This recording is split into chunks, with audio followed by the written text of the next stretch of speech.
Father. You have no cause to complain. Everyone knows you're well enough off. What? I'm well enough off? Those who say so are liars, and nothing could be more false. It's a bunch of scoundrels who spread all these rumors. Don't get angry. Oh, it's a strange thing when my own children betray me and become my enemies. Are you angry to say that you have money? Yes! That kind of talk and the expenses you incur are the reason why one of these days they'll come and cut my throat in my own house in the belief that I'm made of gold pieces. What great expense do I incur? What expense? Is there anything more scandalous than that sumptuous costume you flaunt around the town? Oh, yeah, I was scolding your sister just yesterday. But this is even worse. I've told you 20 times, son, your ways displease me very much. To go around dressed as you are, you must be robbing me. What? How could I rob you? How do I know? Then where do you get the wherewithal to support the way you live? Father? I gamble, and since I'm very lucky, I put all my winnings on my... That's a very bad way to do. But if you're lucky at gambling, you should profit by it and invest the money you win at decent interest so as to get it back someday. Yes, yes. Let's leave that talk and speak of something else. Okay? I think they're making signs to each other to steal my purse. What do these gestures mean? My brother and I are arguing over who shall speak first. We both have something to tell you. And I, too, have something to talk to you about. It's about marriage, Father, that we want to speak to you. Ah, marriage, too, that I wish to speak to you about. Oh, Father!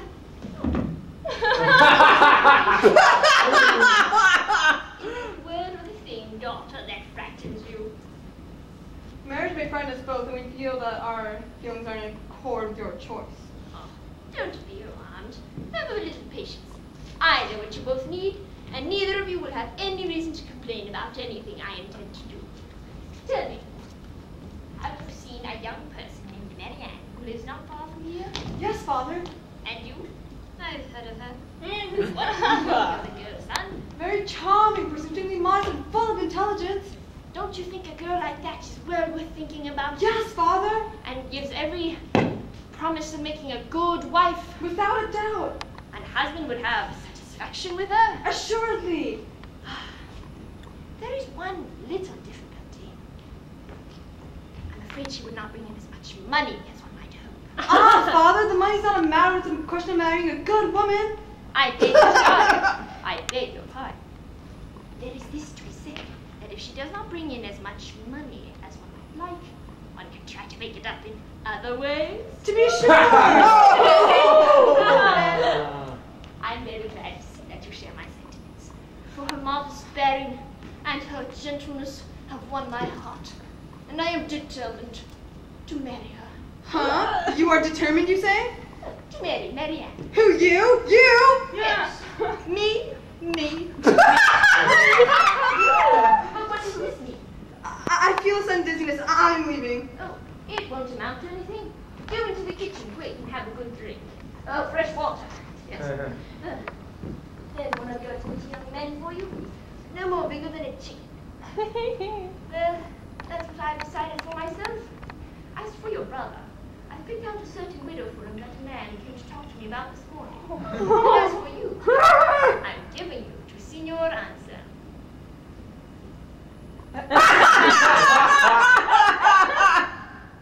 To Signor Anselm?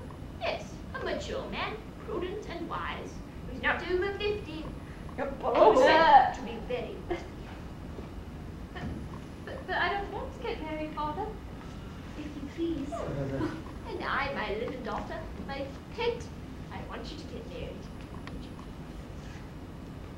I beg your pardon, Father. I beg your pardon, daughter. I am Senior Anselm's most humble servant, but with your permission, I won't marry him. And I am your very humble Valere. But with your permission, we'll marry him this evening.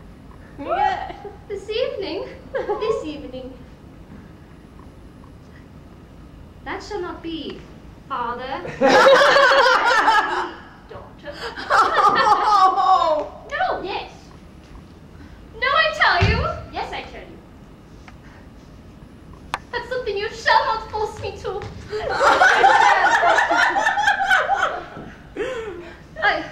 I'll kill myself rather than marry such a husband. You shall not kill yourself. Yes. You shall marry him. No. But just look at him, prejudice. Oh, whoever saw a daughter talk to a father that way? It's whoever saw a father marry off his daughter that way. It's a match to which no one could object. And I'm sure that everyone will approve of my choice. And I bet that no reasonable person could approve of it. Here's Valere. Would you have him govern between us in this matter? Yes. I consent. By his judgment? Yes, I'll abide by what he says. That's settled. See. Oh!